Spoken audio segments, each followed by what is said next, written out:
जी राजे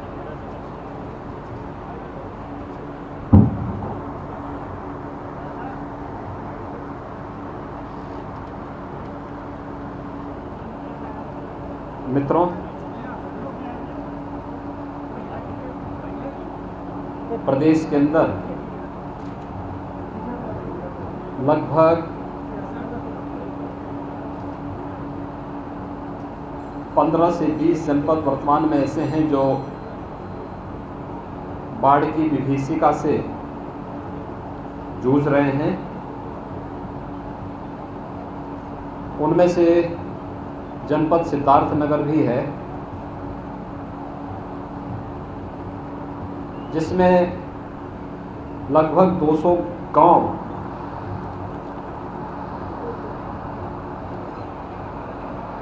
की लगभग 2 लाख की आबादी बाढ़ से प्रभावित है। 400 ऐसी ग्राम पंचायतें हैं जहां पर फसल को भी नुकसान पहुंचा है।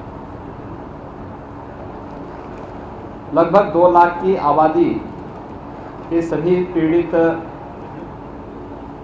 परिजनों के प्रति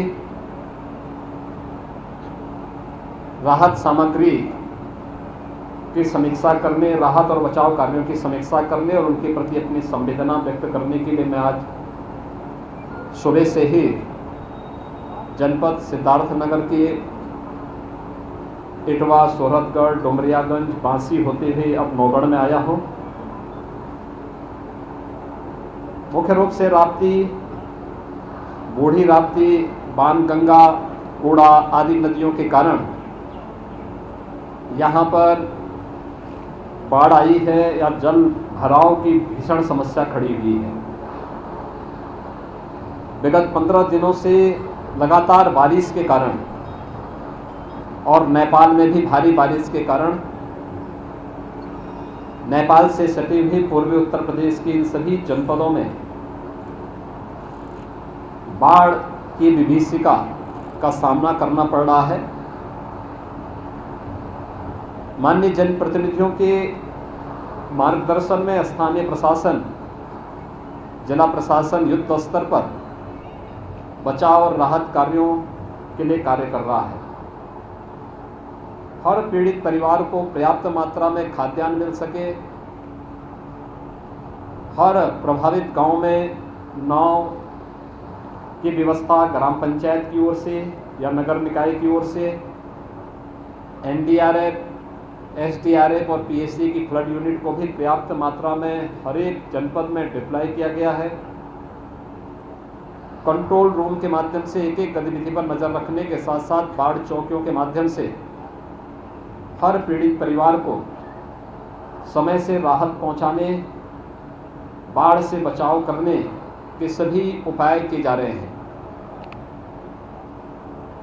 हम लोगों ने पहले से ही इस बारे में प्रशासन को निर्देश दिया है कि बचाव और राहत कार्य में किसी प्रकार की कोई कोताही नहीं होनी चाहिए।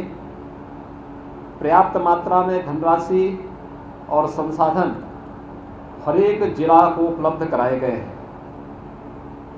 राहत के लिए हर एक प्रभावित परिवार को 10 किलो चावल, 10 किलो आटा, 10 किलो आलू, 5 किलो लाई चना, 2 किलो दाल, रिफाइंड ऑयल के साथ साथ मिर्च मसाला, नमक, देशलाई और भी अन्य सामग्री जो एक घर के लिए किसी भी पीड़ित परिवार के लिए आवश्यक है, सभी सामग्री उन्हें उपलब्ध कराई जा रही है।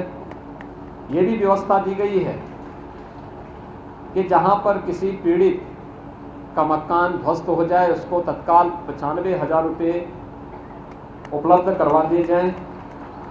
आंशिक रूप से क्षति होने पर भी उसे सहायता देने की व्यवस्था की गई है। इसके साथ ही नदी में धारा की चपेट में आने से अगर किसी पीड़ित का मकान उसमें विलीन हो गया है तो उसे मुख्यमंत्री आवास योजना से भी आच्छादित करने के निर्देश दिए गए हैं। किसी व्यक्ति की दुर्भाग्य से इस आपदा में मृत्यु होती है तो उस परिवार को, पीड़ित परिवार को 4 लाख रुपए की सहायता तत्काल उपलब्ध हो जाए। इस सीजन में जल जमाव और बाढ़ के कारण सांप, बिच्छू, जंगली जानवर और कुत्तों के काटने की शिकायतें भी आती हैं। हर एक जनपद में पर्याप्त मात्रा में एंटी स्नेक वेनम और एंटी रेबीज वैक्सीन उपलब्ध करवा दी गई है।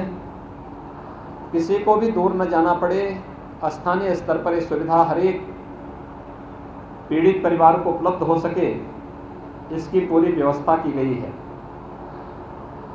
पेयजल के लिए आवश्यक है शुद्ध पेयजल की आपूर्ति की जाए। अगर शुद्ध पेयजल की आपूर्ति में कहीं कोई बाधा है तो क्लोरीन की टैबलेट सभी पीड़ित परिवारों को उपलब्ध करवा दी जाए, प्रभावित परिवारों को उपलब्ध करवाएं। इसके स्पष्ट निर्देश स्वास्थ्य विभाग को दिए गए हैं और युद्ध स्तर पर स्वास्थ्य विभाग इस कार्य को कर रहा है। जल भराव और बाढ़ के कारण डायरिया, हैजा आदि की शिकायतें अक्सर देखने को मिलती हैं, तो उसके लिए ORS के पैकेट भी हर एक पीड़ित परिवार को उपलब्ध करवाने के लिए उपलब्ध करवाए जा रहे हैं।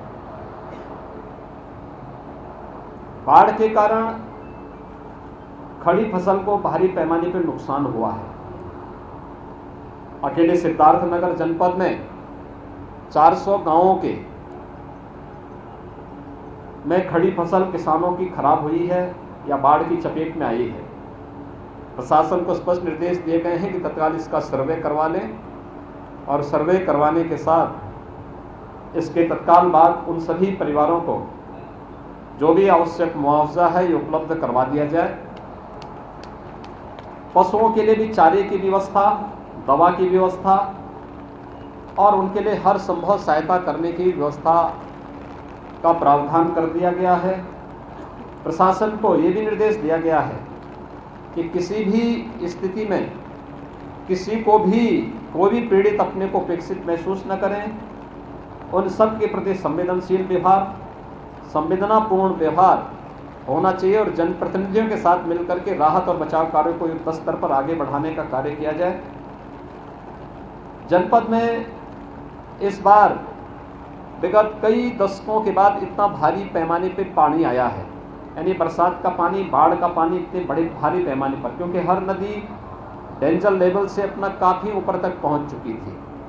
राप्ती नदी यद्यपि स्थिर होने के बाद पानी उसमें अब थोड़ी गिरावट की ओर चल रहा है, लेकिन यहाँ पर जब पीक था तो वह डेंजर लेवल से 1.5 से 2 मीटर ऊपर बह रही थी।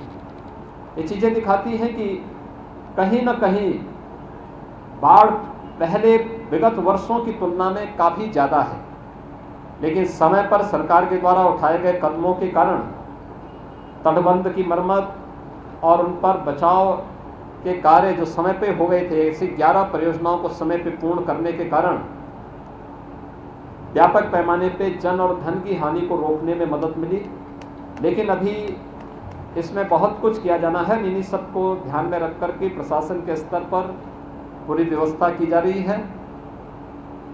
मैं आज की इस अवसर पर एक बार फिर से सभी बाढ़ पीड़ितों के प्रति अपनी संवेदना व्यक्त करता हूं और यहाँ के स्थानीय जनप्रतिनिधि, स्थानीय प्रशासन पूरी प्रतिबद्धता और पूरी ईमानदारी के साथ यहाँ पर बचाव और राहत कार्य में लगे हुए हैं। बचाव और राहत कार्य संतोषजनक ढंग से आगे बढ़ रहा है।